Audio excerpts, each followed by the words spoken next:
होने के बाद कई सारी कंपनियों के नतीजे आए, उनमें से इंपॉर्टेंट नंबर्स, रिजल्ट्स कौन से हैं जो कि आपके लिए जानना जरूरी है वो समझते हैं, और साथ ही खबरों वाले शेयर्स, दोनों डेटा लेकर पूजा हमारे साथ जुड़ गई हैं। गुड मॉर्निंग पूजा, बताएं नतीजों से शुरुआत कीजिए।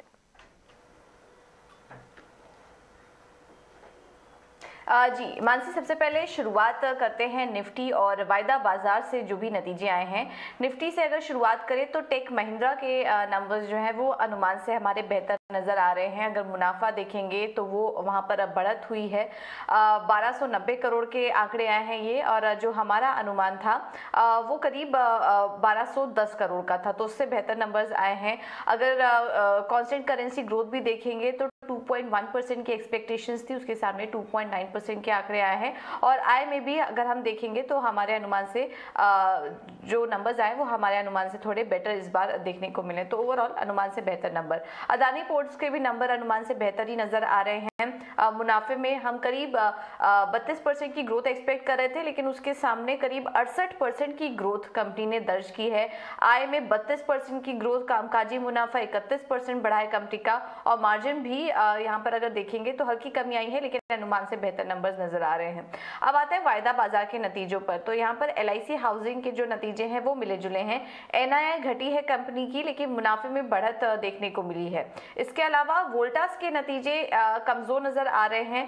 आय में मामूली 4% की बढ़त हुई है। इस बार कंपनी को एक वन ऑफ घाटा भी हुआ था, एक कॉन्ट्रैक्ट कंपनी का यहाँ पर टर्मिनेट हो चुका था, करीब 1 बिलियन का कॉन्ट्रैक्ट था ये। उसके चलते हम देख रहे हैं कि ये घाटा नजर आ रहा है इस बार के क्वार्टर में, और कंपनी ने 7 करोड़ का घाटा इस बार पोस्ट किया है पिछले साल के 104 करोड़ के मुनाफे के सामने। इसके अलावा इसी के चलते मार्जिन में भी इस बार दबाव देखने को मिला। चंबल फर्टिलाइजर के नतीजे मिले जुले नजर आ रहे हैं। आय में 90% की बढ़त दिखाई दे रही है, लेकिन क्योंकि कॉस्ट काफी ज्यादा बढ़े हुए हैं, इसके चलते मुनाफे और मार्जिन पर दबाव इस वक्त देखने को मिल रहा है। चोलामंडलम के नतीजों की अगर बात करें तो यहाँ पर भी नतीजे कमजोर ही नजर आ रहे हैं। मुनाफा घटा है 7% से कंपनी का। टोटल इनकम में 22% की बढ़त जरूर दिखाई दे रही है, लेकिन मार्जिन भी अगर देखेंगे तो 7.7% से घटकर 7.6% के आंकड़े कंपनी ने घोषित किए। वर्लपूल के नतीजे सपाट ही हैं। आय में मामूली बढ़त देखने को मिली है 0.3% की, और जो मुनाफा है वहां पर 88% की गिरावट दर्ज हुई है। जो कामकाजी मुनाफा है वहां पर भी 8% की बढ़त हुई है। इस बार ये जो बेस है, पिछले साल हमने देखा था कि कंपनी को 325 करोड़ का एक्सेप्शनल प्रॉफिट भी हुआ था, इस वजह से बेस थोड़ा ज्यादा नजर आ रहा है और मुनाफे में गिरावट है, लेकिन ओवरऑल अगर देखेंगे तो नतीजे सपाट हैं। अब आते हैं कुछ कैश सेगमेंट के नतीजों की, तो कांसाई नेरोलैक के नतीजे काफी अच्छे नजर आ रहे हैं। आय में 19% की बढ़त, कामकाजी मुनाफा 22% बढ़ा है कंपनी का, और मार्जिन में भी बढ़त देखने को मिली है। जियोजी फाइनेंशियल के नतीजों की अगर बात करें तो कमजोर नतीजे हैं। आय घटी है 11% से, और मुनाफे में भी 41% की गिरावट कंपनी ने दर्ज की है। जेके टायर के नतीजे भी मिले जुले हैं। आय में बढ़त हुई है 25% की, लेकिन अगर मुनाफा देखेंगे तो वहां पर 30% की गिरावट है, और मार्जिन में भी इस तिमाही दबाव देखने को मिला। वर्धमान स्पेशल स्टील के नतीजे भी कमजोर ही नजर आ रहे हैं। आय में 5% की गिरावट कंपनी में दर्ज हुई है, और मुनाफा भी 7% घटा है कंपनी का।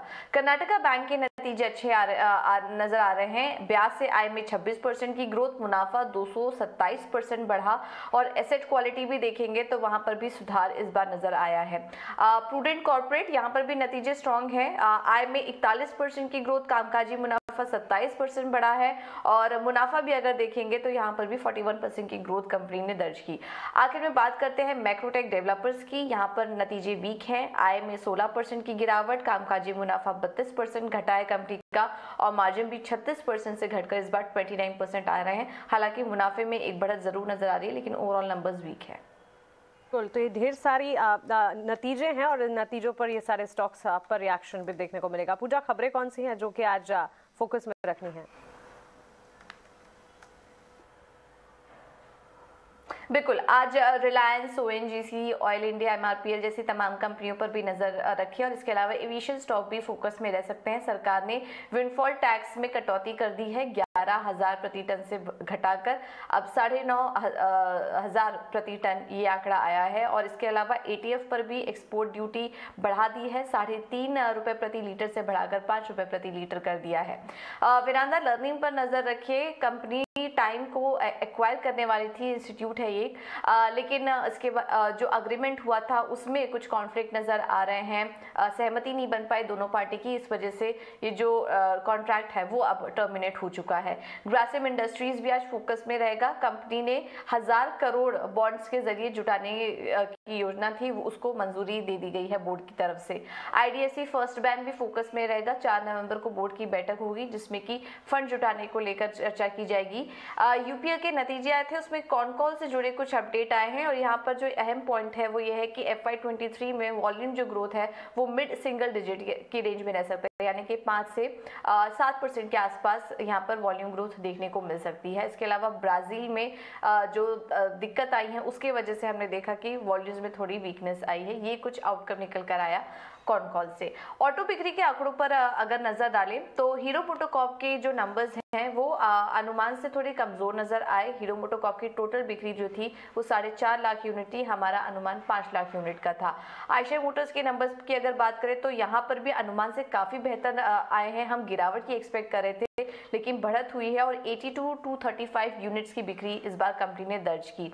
टीवीएस मोटर की अगर बिक्री पर भी नजर डालेंगे तो ये भी अनुमान से बेहतर है, हम यहाँ पर भी गिरावट का अनुमान कर रहे थे लेकिन उसके सामने आंकड़े ठीक ठाक ही आए हैं। 3.6 लाख यूनिट की बिक्री इस बार देखी गई है। वहीं SML इशू के नंबर्स की अगर बात करेंगे तो यहाँ पर वीक है, 22% की गिरावट कुल बिक्री में दर्ज हुई। बिल्कुल पूजा, शुक्रिया ये सारी की सारी खबरें और नतीजे हमारे साथ शेयर करने के लिए। तो ढेर सारे स्टॉक्स हैं जो कि न्यूज़ फ्लो के चलते और रिजल्ट के चलते आज फोकस में रहेंगे, लेकिन